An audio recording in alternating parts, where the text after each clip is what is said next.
half an hour that's remaining, it's your time. We'd like to hear from you, maybe any reflections you have, questions that you have for any of the speakers, any concerns that you have that you feel are not being addressed or that weren't addressed in the presentations. So the floor is now open for you to speak to us. You've heard enough from us.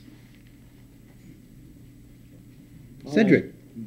I got a problem. One of the things that I've constantly found, resources that are supposed to be updated on the web are not. It should be some central place. Please, anybody know anything? Please tell somebody, Bill, you got a resource listing. I know you do, don't you? Whitman-Walker. Whitman-Walker has a website, and that's about it. There's the man to talk to that runs the whole thing. Okay. Well, everybody ought to have at least one connection, and that's been the biggest problem. One here, one here, one here, one there, and some of them are updated, some of them are not. It's confusing, and that's been my biggest problem, trying to find the most up-to-date information. Okay. We had some other questions. Yes, I see somebody. Yes. Yeah, my name's Laura Young, and I work at the National Gay and Lesbian Task Force with aging and economic security. And I actually have a request that I'm going to ask all of you about. We are working with the Administration on Aging and the Center for Medicare and Medicaid Services to produce a video that will be training on cultural competency for nursing homes and assisted living, so that people will be trained to be able to be culturally competent and sensitive in working with LGBT residents. They've come back to us and they've shot like 8 hours of video, and they're starting to put this together. And as I interviewed people, people talked about kind of the seminal events in their lives, the Stonewall riots, or forced psychiatric treatment, or other kinds of things that people experienced that have kind of contributed to where they are at this point in their lives. And they want us to get pictures, photographs.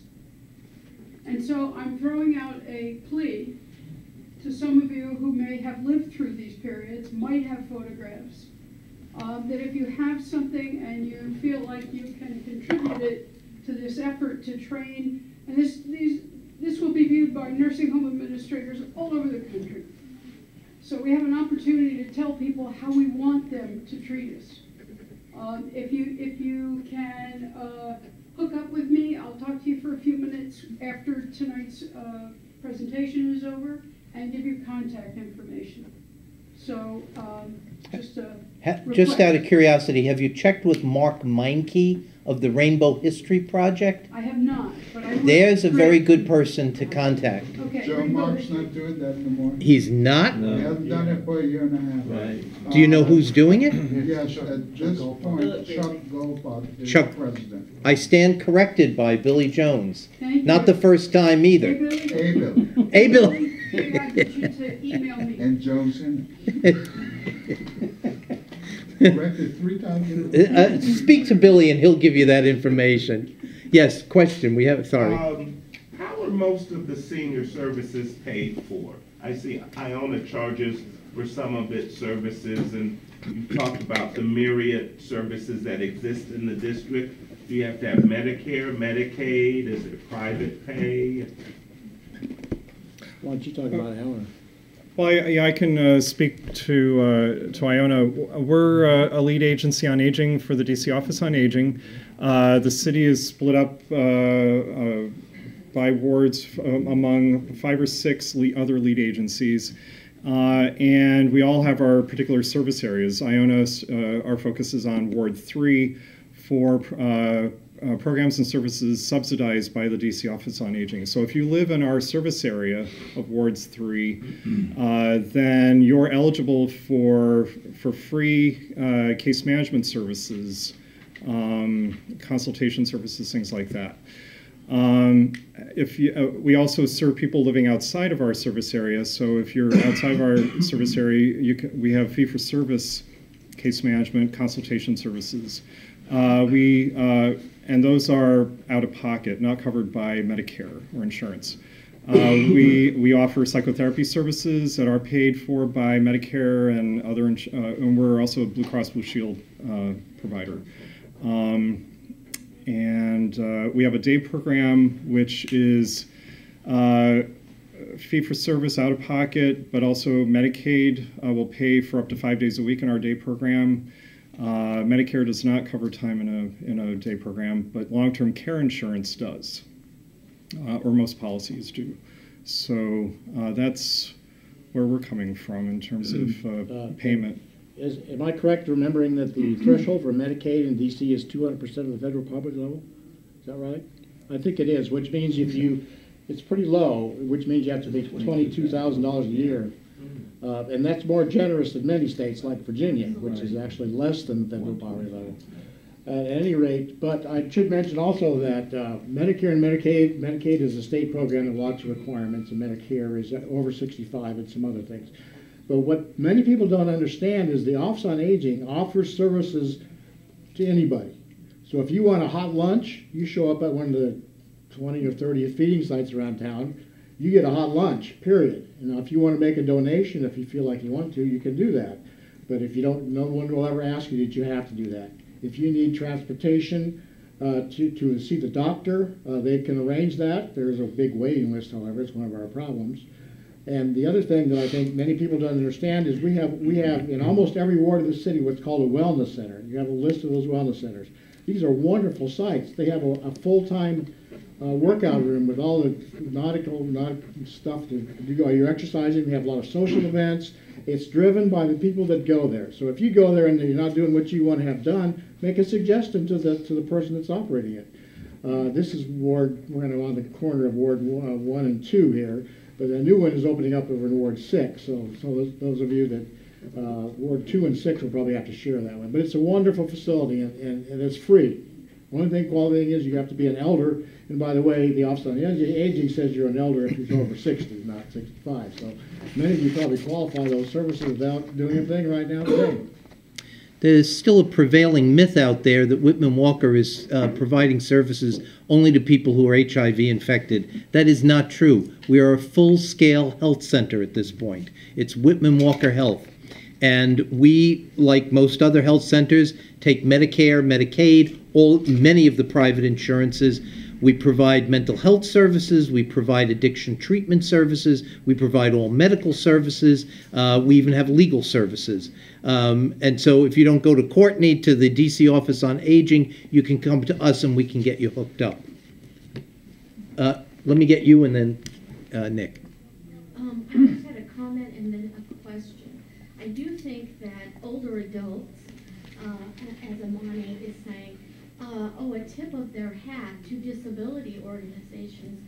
And really the model that you're talking about of aging in place comes from the period of time when all the institutions were required to move people with disabilities out into their communities. Mm-hmm. And that model of pulling together a bunch of different kind of services and having sort of a team approach to take care of your needs, I think, comes from the disability community.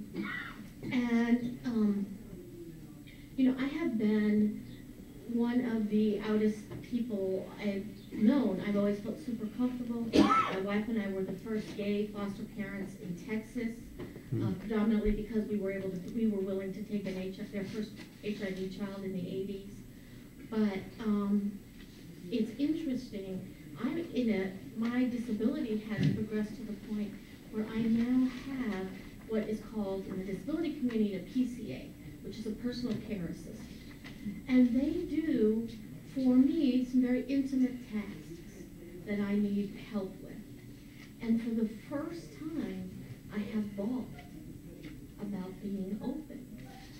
I am very dependent on that person, so I really can relate to that, not being quite as old as some of these people, but still, I'm quite dependent on her for some very intimate tasks. And so I guess my question is, however, I think she would be very open. Is there anywhere I could, going to watch Jen Simon. That's kind of on my list of suggesting that we do together, or I ask her to do, and I think that would be something she would do. But are there other places? Does Whitman-Walker have anything they do with their home care agencies that they refer clients to? Around LGBT cultural sensitivity that's currently happening. Well, you know, Heidi, on the SAGE website, SAGE national website, the National Resource Center has information on cultural sensitivity for providers, including home care, health aid. So that would be a. Did I see Aaron Tax in the room, or did he? Aaron, can you help me out here? This is. I'm in the back here. I'm Aaron Tax. I just started as SAGE's head of government relations back in September. So feel free to stop by and say hi afterwards. As Amani said, we do have a whole bunch of resources on our website. There's a link to it through sageusa.org, but you can also go directly to lgbtagingcenter.org. We run that in partnership with about 14 other aging organizations and LGBT organizations in the country. And there's a lot of great resources there, both for caregivers, for people using those services, so on and so forth. So I strongly recommend you look at that. In addition to that, if you interact with some sort of aging provider and you think that organization could use some training and cultural competency, that NRC does free trainings all over the country, and we have people who do trainings in most cities in the country. So if you think, you know, I'm interacting with this agency, they don't really get it, they could use a training, contact the National Resource Center, and can't promise anything, but the idea is that they provide that training for free. Thank you. As a matter of fact,